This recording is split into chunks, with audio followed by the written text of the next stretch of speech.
Now I probably got some other group pissed off at me because I said fruit. There's a different group to get pissed off at you in this country for everything you're not supposed to say. Can't say fruit, can't say faggot, can't say queer, can't say Nancy boy, can't say pansy. Can't say nigger, boogie, jig, jigaboo, skinhead, jungle bunny, moolie, moulignon, or schwarzer. Can't say yid, heeb, zeeb, kike, maki, dago, guinea, wop, ginzo, greaser, greaseball, spick, beaner, oye, tiger, PR, mick, donkey, turkey, limey, frog, squarehead, kraut, jerry, hun, chink, jap, nip, slope, slopehead, zip, zipperhead, gook. There is absolutely nothing wrong.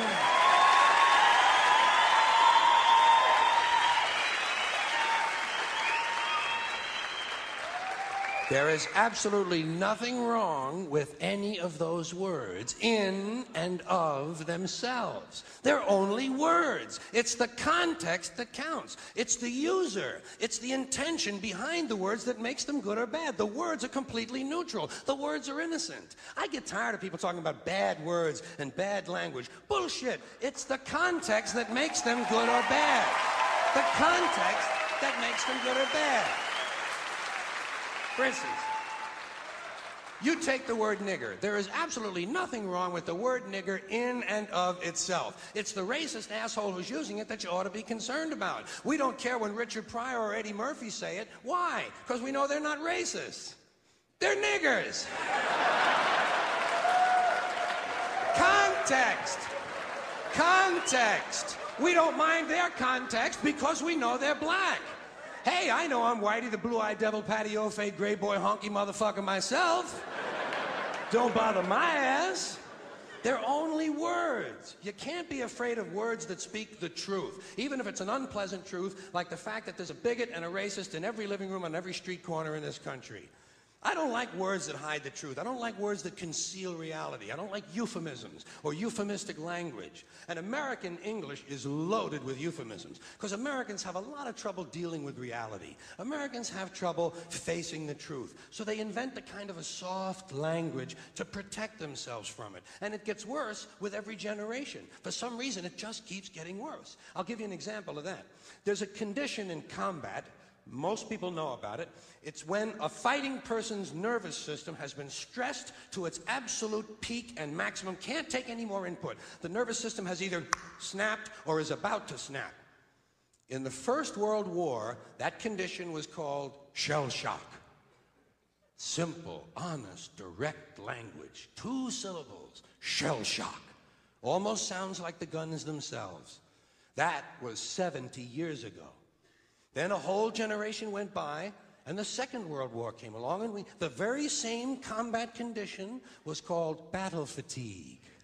4 syllables now. Takes a little longer to say. Doesn't seem to hurt as much. Fatigue is a nicer word than shock. Shell shock. Battle fatigue. Then we had the war in Korea, 1950. Madison Avenue was riding high by that time, and the very same combat condition was called operational exhaustion. Hey, we're up to 8 syllables now. And the humanity has been squeezed completely out of the phrase. It's totally sterile now. Operational exhaustion. Sounds like something that might happen to your car. Then, of course, came the war in Vietnam, which has only been over for about 16 or 17 years. And thanks to the lies and deceit surrounding that war, I guess it's no surprise that the very same condition was called post-traumatic stress disorder. Still 8 syllables, but we've added a hyphen. And the pain is completely buried under jargon. Post-traumatic stress disorder. I'll bet you if we'd have still been calling it shell shock, some of those Vietnam veterans might have gotten the attention they needed at the time. I'll bet you that. I'll bet you that.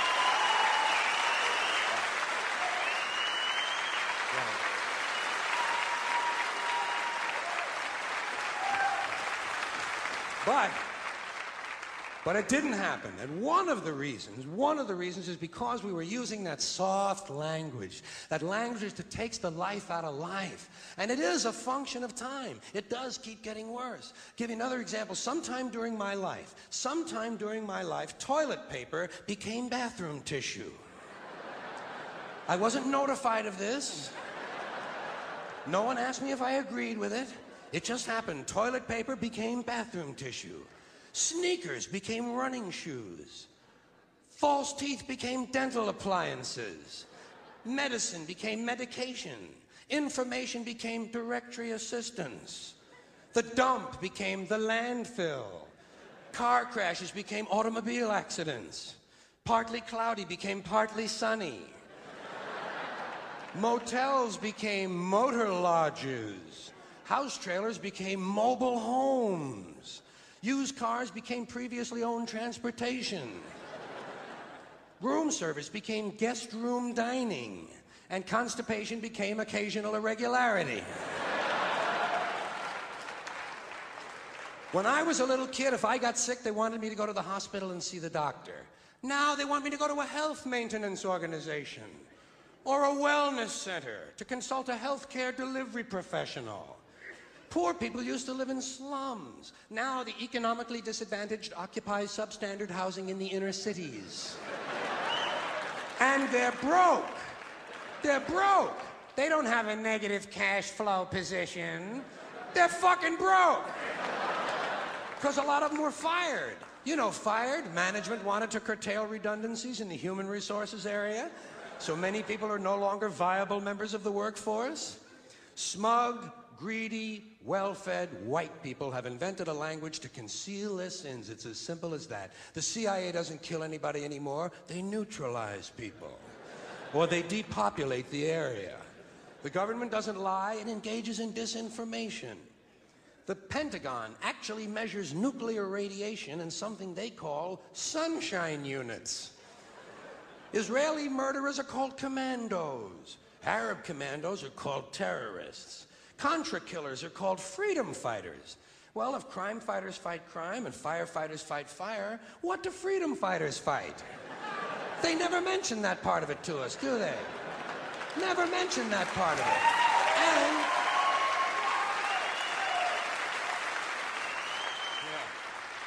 And some of this stuff is just silly. We all know that. Like on the airlines, they say they want a pre-board. Well, what the hell is pre-board? What does that mean? To get on before you get on? They say they're going to pre-board those passengers in need of special assistance. Cripples.